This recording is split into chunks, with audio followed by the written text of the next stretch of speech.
আজকে দেখো কি পরিমাণে রৌদ্র উঠছে, আর রৌদ্রের মধ্যে আকাশটা কি সুন্দর লাগতেছে, অপূর্ব সুন্দর লাগতেছে। তো ভাবলাম তোমাদের সাথে একটু শেয়ার করি, ভিডিও করি। আর গাছের মধ্যে দেখো কি সুন্দর ফুল ফুটে রয়েছে, ভিডিও না করে পারলাম না। ভাবলাম আইসি আজকে তো যাবো ওই, তো একটু ভিডিওটা বানাই। তো এদিকে মা ছানা কাটছে, মিষ্টি বানাইবো। তো আমরার মামা দাদুর মিষ্টির বড় দোকান আসলো, তো এখনও আছে, মামা করে। আর তখন থেকে মা ছোটোবেলা থেকে পারে, সব কিছু বানাতে পারে। মার থেকেও আমি একটু একটু শিখছি। তো আজকে বানাইবো মিষ্টি, তোমাদের সাথে শেয়ার করবো কীভাবে বানা। দেখতে থাকো ভিডিওটা সবটা।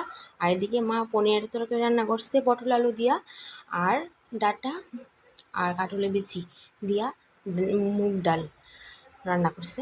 তো আমার তো খুবই ভালো লাগে। আর এখন তো কাঁঠালের বিচি সবার বাড়িতেই মোটামুটি আছে, সবাই একটা না একটা কিছু বানায়। আর আমার খুব ভালো লাগে কাঁঠালের বিচি। তোমাদের কাছে কীরকম লাগে জানাইও। আর এদিকে দেখো মিষ্টি বানানো লাগে ভালো করে এবারে ডইলা মাখতেছে, যত ডলবো অতই সুন্দর হইব মিষ্টিটা। তো এদিকে একটা গোল বানাই লাইতেছে, রসগোল্লা বানাইব। এখন দিলাইতেছে শিরার মধ্যে দিয়া, এটা একদম ভালো করে বলকায় উঠবো, তারপর একটা একটা ফুলবো।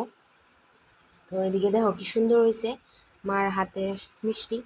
তো আজকের ভিডিওটা এতটুকুই। এখন ভাত টাত খেয়ে রেডি হইতেছে বাড়িতে আইপুরুম।